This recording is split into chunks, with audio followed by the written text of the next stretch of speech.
Hi guys, welcome back to the channel. So today we are going to be making a tutorial on how to make a buttonhole using this um butterfly machine. So if this is something that interests you, kindly stay tuned to the end of this tutorial. So guys, this is the button we are going to be using, and I'm just going to go ahead and fold this fabric into two as to give it some form of thickness. So to start with, I'm going to place this button at where I want my buttonholes to start from. So I'm just going to use any place as placeholder on this fabric because this is a practice. So I'm going to use this pen to mark both the beginning and the end of this button, like so, like where the button starts and where it ends. So this is where it starts, that is where it ends. Then from where it ends, I'm going to use my tape to measure the distance I want the second buttonhole to have from the first buttonhole. So I'm going to go for like 1.5 inches. So that is what I'm marking now. So this is 1.5 inches. So at that 1.5 inch, I'm going to place my button there so as to that 1.5 inch will serve as the starting point, and I'm just going to mark the ending point. I'll do that for a third line as well. So after marking the starting and the ending point for each of these buttonholes, I'm just going to mark a straight line across the buttonholes. If you are making it on your fabric, you just need to make this straight line in between each starting point and ending point. But because this is a tutorial, that's why I marked the straight line across all the points at the same time. Do you get what I said? So I'm just trying to bolden each starting point and ending point. So after that, I'm just going to take this fabric to my machine and we'll start with the first buttonholes. So to start with, I'm going to place my fabric at the starting point of the front buttonhole. Remember this where we marked at the starting point of the first buttonhole, that's where I'm going to place my needle, my machine needle. I'll place it, insert it there, and I'll make sure that it is on that straight line that we marked the other time. So at that point I'm touching, that's where the machine needle is, on that straight line that we marked the other time. So I'm going to run a stitch through till I get to the end, the second part, which is the end of the button that we marked the other time. Then I will lift up the footer of my machine and turn it to the other side. When I turn it to the other side, I will just make just a single stitch, guys, just a single stitch. Then I'll lift up the footer again, place it down, and just go up again to the beginning, to where we marked as the beginning of the button the other time. So when I get to that place again, I'll just lift up the footer, turn it to the other side, and take just one stitch. So what this means is that if you are sewing vertically, you are going to be making the stitches to be in between the starting point of the button to the ending of the button.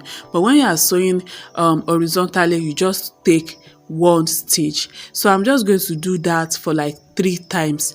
Then after the third time, I'm just going to run a back stitch on the stitch that I've been making. Just run a back stitch. Then after that, I'm going to take out my fabric from the machine. So yeah, I'm just cutting out excess thread from this fabric. So the next thing I will do is to pick up my fabric and fold the parts I just sewing now. I'll fold it into two.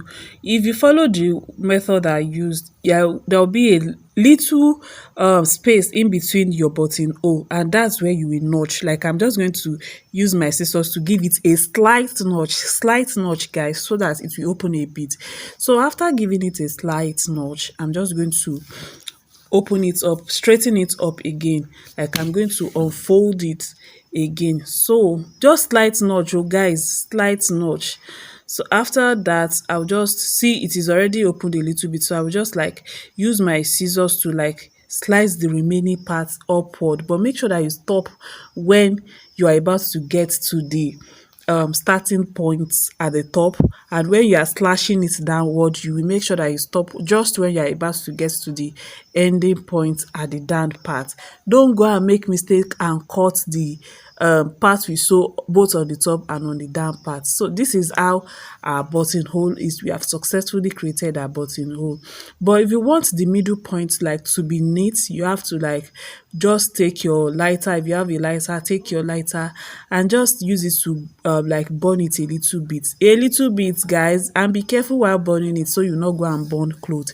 So this is how our buttonholes is looking now. See how neat and beautiful it's looking.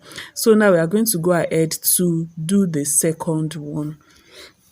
So for the second one, I realized that when I was showing you guys the first how you notch the first part, it was not really showing properly. So for this second one, I will have to re-explain to you again.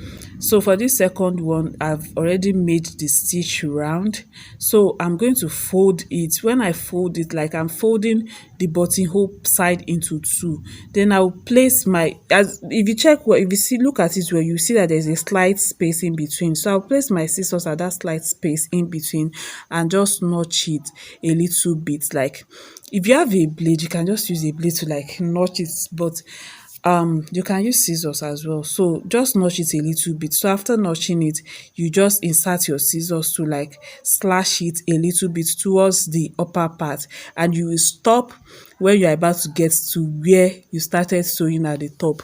Then when you are cutting to the down as well, you stop when you're about getting to where you started sewing at the down part. So we have made the buttonhole. The next thing is to use our lighter to like smoothing the rough edges of the fabric.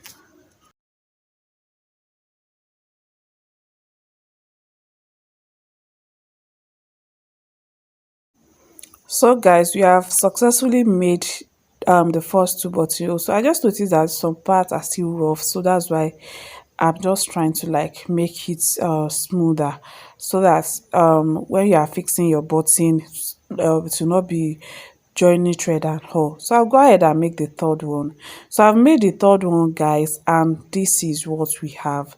So this is our buttonholes that we have made. It's looking also neat. I can't even believe that this is what we used. So I'm just trying to like fix the button inside so you can see that it fits perfectly. So no matter the size of button you are using, just make sure that you measure your button you are using before you start making the buttonholes. So thank you so much guys for watching this tutorial. Please do well to like this video and subscribe to this channel to enjoy more of this content. I will see you guys in the next one.